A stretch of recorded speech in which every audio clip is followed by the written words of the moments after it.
If anything, the Karoo is the heartland of this country.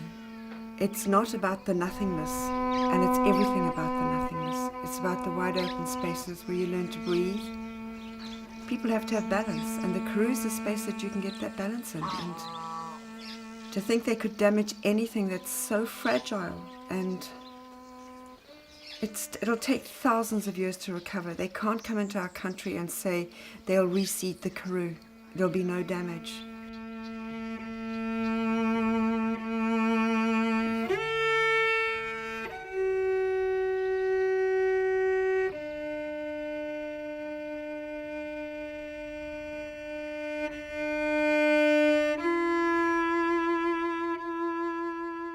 I think our first reason for coming to the Karoo was because of Onse. I had left the clothing industry and had no idea what I was going to do with my life.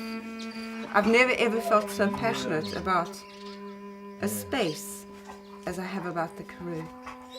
And it's taught me so much, and with Gary having had his stroke, or strokes, it's taught me that there's nothing that's not possible. The doctor said to me that Gary would have less than 5% concentration. There was limited understanding. He would never read or write again. He would never be able to do plus or minuses. He would never see color. His walking would be very limited. On Gary's second stroke that he was in therapy for 10 weeks in Cape Town. And I had said that he wasn't allowed to have any drugs of any sort, because if he was unhappy about something, we've always said you deal with it on the nose. I phoned Gary at about 9 o'clock one night and he was crying. He'd started to get his language back and he said to me, "Lisa, one flew over." And I said, "One flew over the cuckoo's nest." And he said, "Yes." I said, "I'm coming." I went to Cape Town and I released Gary. I said, "I'm taking him home." They said to me that I would either divorce Gary within a year or I'd have a nervous breakdown. And I said, "No, the horses will teach Gary what he needs to have." And that's exactly what they've done. Yeah. Yeah. Yeah. Yeah. Oof. We've all sobs. On the first day we were back, I took him down in his wheelchair to see Max. And Max walked up to him, dropped his head, and Gary started crying. And I thought, all the doctors are wrong. There's no ways that Gary won't be able to do anything.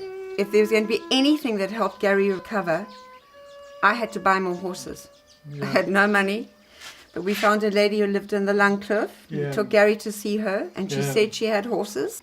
He pointed at Bonnie, who is our Percheron. He pointed to Toffee, who's a cross, Arab, and she said, "No, not for sale. Too dangerous." Gary shook his head, pointed at the horse and said, "That's my horse." We brought the horses back to Prince Albert.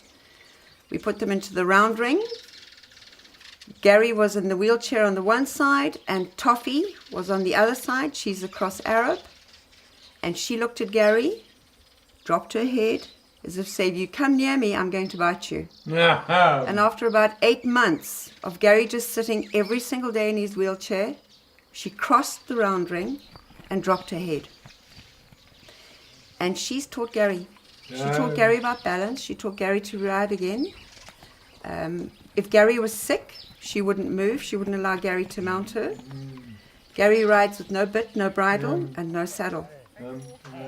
And Toffee knew exactly what to do with Gary. There were days when Gary, because he's paralyzed in his left hand, would pick up the lead rein and walk with the lead rein in his left hand. But the rein wasn't in his hand, it was on the floor.